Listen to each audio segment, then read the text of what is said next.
नमस्कार दोस्तों, स्वागत है आपका अपने YouTube channel target with MS में। इस वीडियो में हम चर्चा करेंगे कि जो रिवाइज रिजल्ट को लेकर जो खबरें चल रही है आज, जैसा कि आपने देखा होगा, मैंने टेलीग्राम पर भी डाली थी। आलोक राज जी ने, जो अधीनस्थ चयन बोर्ड के अध्यक्ष हैं, उन्होंने ट्वीट किया था कि जो 25, 26, 27, 28 जो सितंबर को जो CET का एग्जाम होने वाला है, उसके बाद में रिवाइज रिजल्ट जारी किया जाएगा। बोर्ड ने जो रिव्यू जो कमेटी बनी थी, उन्होंने अपनी रिपोर्ट सौंप दी है और ज्यादा परिवर्तन नहीं होगा। लेकिन देखो कौन कौन से प्रश्नों में परिवर्तन हो सकता है। वह विद्यार्थियों को बार बार कमेंट आ रहे हैं कि सर किस प्रश्न में चेंज हो सकता है, कौन सा प्रश्न डिलीट हो सकता है, तो इस पर चर्चा करेंगे।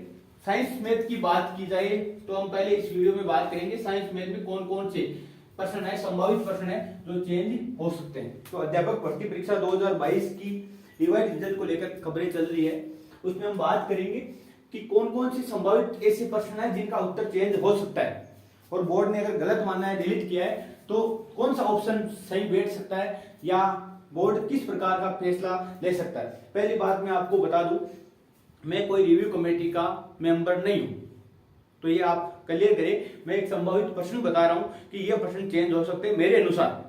मेरा व्यू है, मैं कोई रिव्यू कमेटी का मेंबर नहीं हूं, तो जो रिव्यू कमेटी करेगी डिसाइड वही फाइनल होगा, जो बोर्ड डिसाइड करेगा वही फाइनल होगा। अगर वो आपको स्वीकार्य नहीं है तो आप वापस कोर्ट जा सकते हैं, लेकिन मैं अपना मत दे रहा हूं, मेरा जो विचार है उसके अनुसार बता रहा हूं। तो ज्यादा यह मत सोचिए कि सर आप ऐसे बता रहे हो और ये ऐसा हो गया। तो देखो मैं संभावित प्रश्न बता रहा हूं आपको। तो पहले प्रश्न की हम चर्चा करें कि पहला प्रश्न देखो, ये एक प्रश्न आया था कि प्राथमिक विद्यालयों की अंतिम प्रतिपूर्ति करने से पहले बच्चों के नामांकन का सत्यापन कौन करता है, यह प्रश्न आया था। इसके 4 ऑप्शन आए थे, उनमें सी ऑप्शन था खंड प्रारंभिक शिक्षा अधिकारी, इसका मतलब CBO, block education officer, CBEO, और एक आया था विद्यालय का हेडमास्टर। तो देखो इसका पहले उत्तर माना गया था खंड प्रारंभिक शिक्षा अधिकारी, और जो हम RT पढ़ते हैं उसमें भी लिखा हुआ है 25% को जो पूर्ति है, और राजस्थान की जो RT है उसमें लिखा हुआ है कि खंड प्रारंभिक शिक्षा अधिकारी है वो प्राथमिक विद्यालयों की अंतिम प्रतिपूर्ति करने से पहले बच्चों का नामांकन का सत्यापन करेगा, ये लिखा हुआ है। लेकिन कुछ जगह विद्यालय के हेडमास्टर भी इसका उत्तर मान रहे हैं, इस वजह से इस प्रश्न को डिलीट कर दिया गया। अगर इस प्रश्न पर रिव्यू कमेटी बैठती है, अच्छे से निर्णय लेती है, तो इसका उत्तर CBO हो सकता है, या फिर इसके दोनों आंसर माने जा सकते हैं। तो लगभग देखो पहले CBO ही माना गया था, लेकिन बाद में उत्तर चेंज कर दिया। काफी विद्यार्थी से बाहर हो गए इस प्रश्न की वजह से, क्योंकि ये बढ़ के गया था। मैंने भी शैक्षिक परिदृश्य का कोर्स कराया था, उसमें RT पढ़ाई थी, उसमें यही आंसर बताया था खंड प्रारंभिक शिक्षा अधिकारी। तो विद्यार्थी खंड प्रारंभिक शिक्षा अधिकारी ही करके आए थे, लेकिन प्रश्न को डिलीट करने के कारण कुछ विद्यार्थी बाहर हो गए।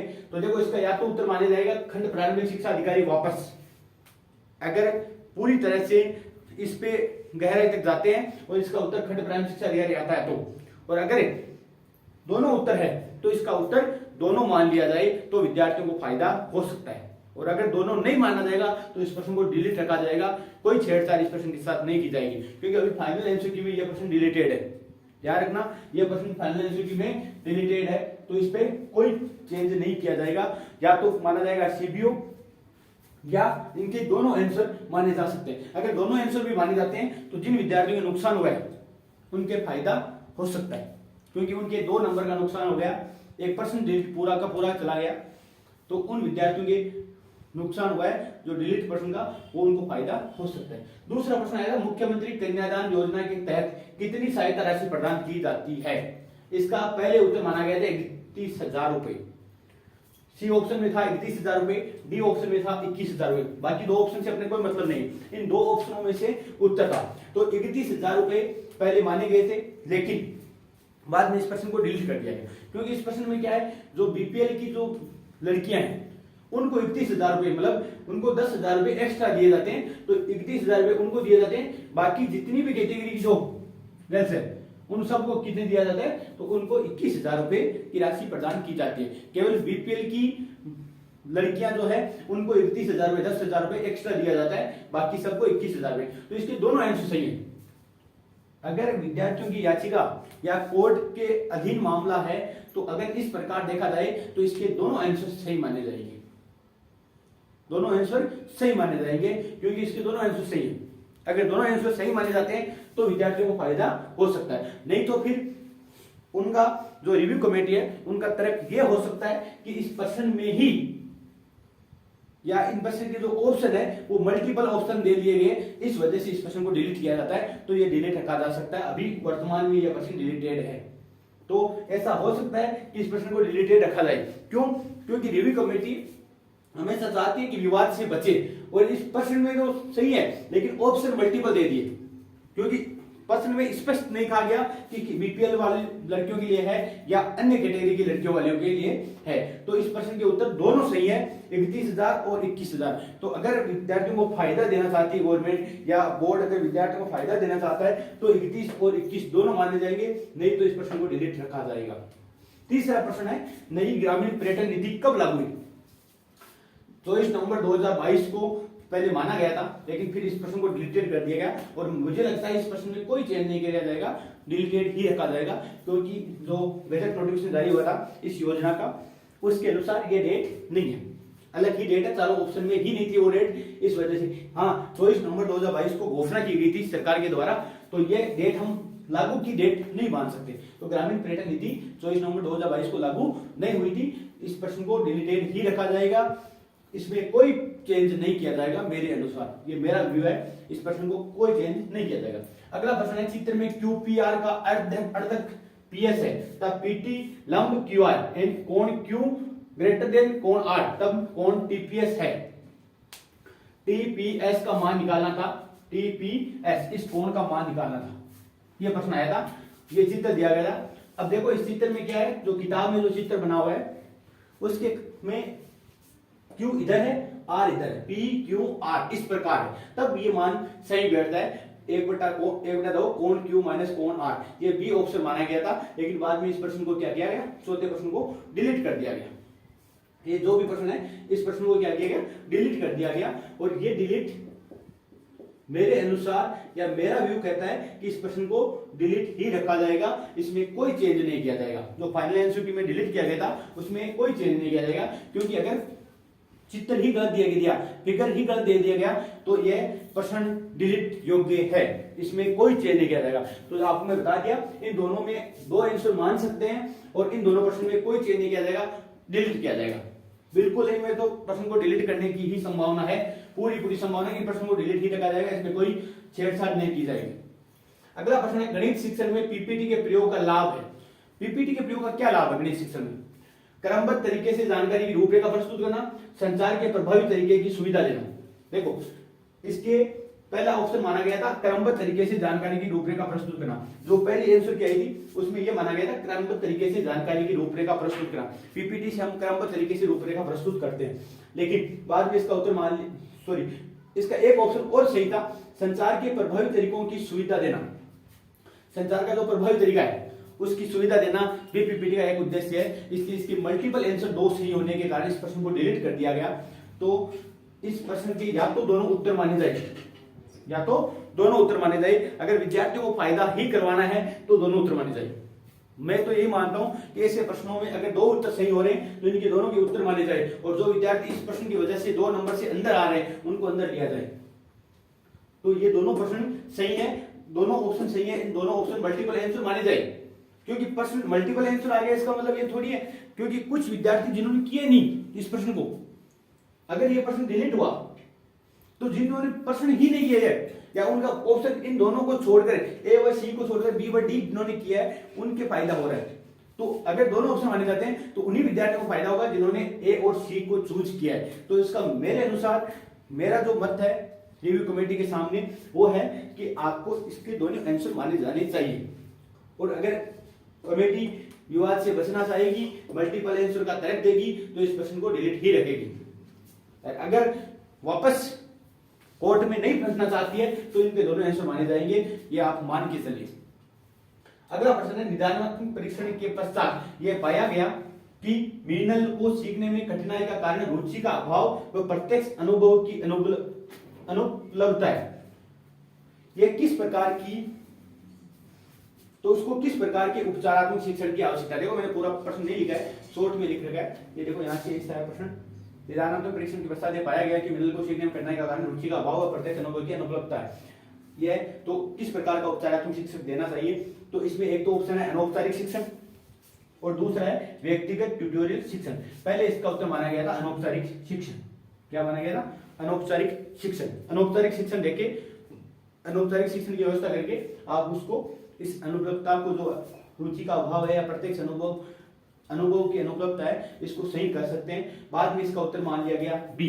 पहले इसका उत्तर सी माना गया था, बाद में इसका उत्तर चेंज करके बी माना गया। तो व्यक्तिगत ट्यूटोरियल शिक्षण, तो इस प्रश्न का उत्तर चेंज हुआ है, डिलीट नहीं हुआ है, चेंज हुआ है। तो मेरे को लग रहा है कि इस प्रश्न के दोनों उत्तर माने जाएंगे। अगर इस प्रश्न के अंतर्गत कोई विद्यार्थी आता है तो उसका प्रश्न जिन्होंने अनौपचारिक शिक्षण किया है उसका भी सही हो सकता है, क्योंकि इस प्रश्न में विवाद है और जो प्रश्न चेंज होते हैं या तो इस प्रश्न को ही हटा दिया जाए, या तो इस प्रश्न को हटा दिया जाए, और या इस प्रश्न के अगर प्रश्न को हटाया जाता है तो आपकी 0.60 0.66 तो फर्क पड़ता ही पड़ता है। उसके आसपास थोड़ा सा अगर आप डिवाइड करोगे, एक प्रश्न कम होगा तो 0.70 के आसपास फर्क पड़ जाता है आपके।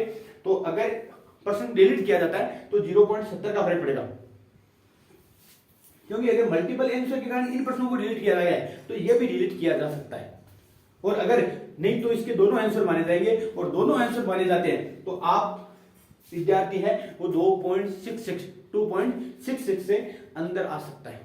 तो ये प्रश्न आपको फायदा दे सकता है अनौपचारिक शिक्षण वाला, क्योंकि इसके दोनों आंसर सही है। व्यक्तिगत ट्यूटोरियल शिक्षण भी सही है, अनौपचारिक शिक्षण भी सही है। सातवां प्रश्न है, दैनिक जीवन में अलग अलग व्यक्ति एक ही घटना को देखते हैं, लेकिन इनकी रिपोर्ट विश्व दृष्टि में भिन्नता के कारण अलग अलग तरीके से तैयार करते हैं। यह कौन सा रचनावाद है? सांस्कृतिक रचनावाद और सामाजिक रचनावाद। पहले माना गया था सांस्कृतिक रचनावाद, बाद में मान लिया गया सामाजिक रचनावाद। अभी इसका आंसर माना गया सामाजिक रचनावाद फाइनल आंसर की में। तो देखो सांस्कृतिक रचनावाद भी इसका उत्तर अधिकांशतः सही है और सामाजिक रचनावाद भी सही है, क्योंकि अलग अलग समाज में उसकी जो रिपोर्ट है अलग अलग समाज के अनुसार, सामाजिक दृष्टिकोण के अनुसार तैयार की जाएगी।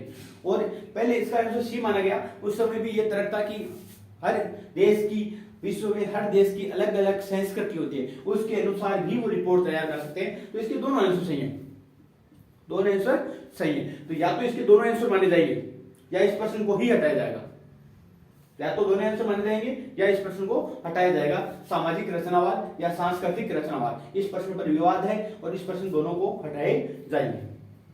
एक प्रश्न है, हाउस का बहुवचन हाउसेज, तो माउस का बहुवचन माउसेज, ये अधिगम अंतरण कौन सा है? देखो मैंने शॉर्ट में लिख रखा प्रश्न, ये माउस वाला प्रश्न ये कंफ्यूज चल रहा है काफी विद्यार्थियों के, इसको लेकर ये प्रश्न चेंज होने की संभावना है पूरी। इसमें पहले माना गया था ऋणात्मक स्थानांतरण, बाद में मान लिया गया धनात्मक स्थानांतरण।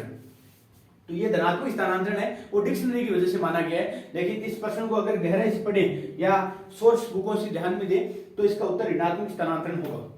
तो जिन विद्यार्थियों का ऋणात्मक स्थानांतरण, या तो इस प्रश्न को वापस चेंज किया जाएगा ऋणात्मक स्थानांतरण के अंतर्गत, क्योंकि आरपीसी के जो प्रीवियस ईयर के जो पेपर है उनके आधार पर भी इसमें ऑब्जेक्शन लगाए गए थे। तो अगर उन पर ध्यान दे तो ऋणात्मक स्थानांतरण किया जाएगा, नहीं तो इस प्रश्न को ही हटाया जाएगा, इस प्रश्न को डिलीट किया जाएगा पूरा ही। या इसके दोनों ऑप्शन, देखो दोनों ऑप्शन मानने का तो सवाल ही पैदा नहीं होता यहाँ, क्योंकि धनात्मक भी मान लिया आपने, ऋणात्मक भी मान लिया, तो ये तो कोई मतलब नहीं रहा। क्योंकि देखो स्थानांतरण वाले चैप्टर मतलब नहीं रहा, ऐसे तो आप मान सकते हो ऑप्शन बढ़िया हो तो, लेकिन इसे तो दोनों विपरीत है, या तो धनात्मक होगा या ऋणात्मक होगा। तो इसका उत्तर कौन सा माना जाए? तो या तो देखो ऋणात्मक माना जाएगा। देखो डिक्शनरी कहती है, लेकिन एक डिक्शनरी के कहने से, माउस का माउसेज बनाने से ये सब प्रश्न उस पर डिपेंड नहीं है। कहीं किसी सोर्स में, किसी इंग्लिश में, जैसे यूएसए की इंग्लिश चलती है, रशिया की इंग्लिश चलती है, तो किसी दूसरी इंग्लिश में माउस का माउसेज होता है, तो ये इसको आप करेक्ट नहीं मान सकते।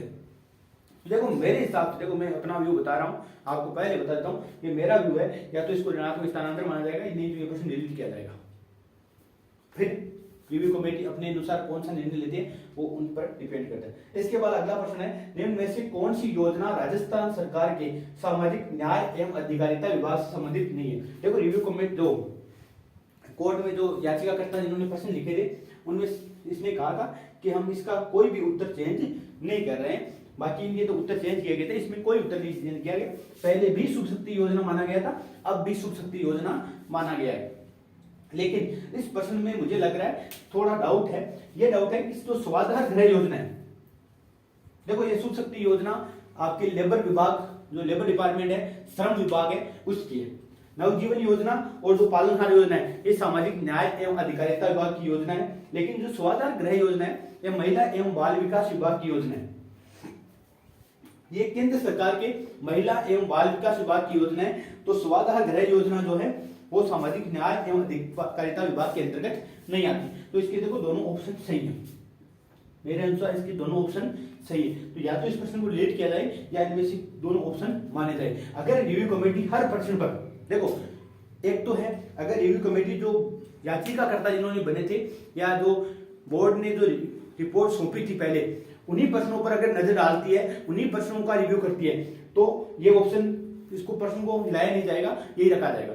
अगर पूरे प्रश्नों को चेक करती है एक एक को, तो फिर इस दोनों ऑप्शन पे जाएगी और दोनों ऑप्शन माने जाएंगे या तो, या इस प्रश्न को डिलीट किया जाएगा। तो अब आप अगर आपके एक प्रश्न मान लो जो चेंज हुआ है उसका उत्तर चेंज किया जाता है तो आपके 2.66 का फर्क पड़ेगा। अगर मान लो आपके एक प्रश्न का जो डिलीट हो रखा है उसके दोनों ऑप्शन मान लिए जाए तो भी आपके 2 नंबर का फर्क पड़ेगा। अगर आपके प्रश्न को डिलीट किया जाता है, जो उत्तर आपके गलत है, गलत मान रखा है, उनको डिलीट किया जाता है तो भी आपके 0.66 का फर्क पड़ेगा। इनमें से अगर 2 प्रश्न भी पूरे में से माने जाते हैं तो भी काफी विद्यार्थियों का, कम से कम मैं मान के चल रहा हूं कि 500 से 600 विद्यार्थी इधर उधर हो सकते हैं। अब कौन से आपके इनमें से प्रश्न हैं जो आपके नंबर बढ़ सकते हैं या नंबर घट सकते हैं, तो ये आपके इन प्रश्नों पे डिपेंड करेगा। बाकी कोई प्रश्न ऐसा है नहीं जो कंट्रोवर्सी वाले हैं। बाकी तो देखो सब आपकी अपनी व्यक्ति का जो अपना अपना ऑब्जेक्शन लगाते हैं, हर प्रश्न पे ऑब्जेक्शन लगा देते हैं, वो डिपेंड नहीं करता। जैसे इसको मान लो इसमें आपके कोशिका भित्ति वाले पे भी लगाया हुआ है प्रश्न पे, इसके अलावा काफी प्रश्न ऐसे हैं जिन पे ऑब्जेक्शन लगाया गया था लेकिन उन पे डिपेंड नहीं करता। ये जो बोर्ड ने मानी है कि ये प्रश्न है जो डिलीट होने योग्य है या जिनके उत्तर डिलीट किए हैं या जिनके उत्तर चेंज किए हैं और या एक चेंज नहीं किया है, ये प्रश्न है जो 9 प्रश्न है इनमें से ही उत्तर चेंज किए जाएंगे। तो मैं मानता हूं कि आपके समझ आ गया होगा और आपने डिसाइड भी कर लिया होगा कि आपके कितने नंबर बढ़ सकते हैं या कौन सा प्रश्न आपके लिए फायदा दे सकता है या कौन सा प्रश्न नुकसान दे सकता है। तो ये आपके समझ आ गया होगा। आज के लिए इतना ही, धन्यवाद। जय हिंद, जय भारत।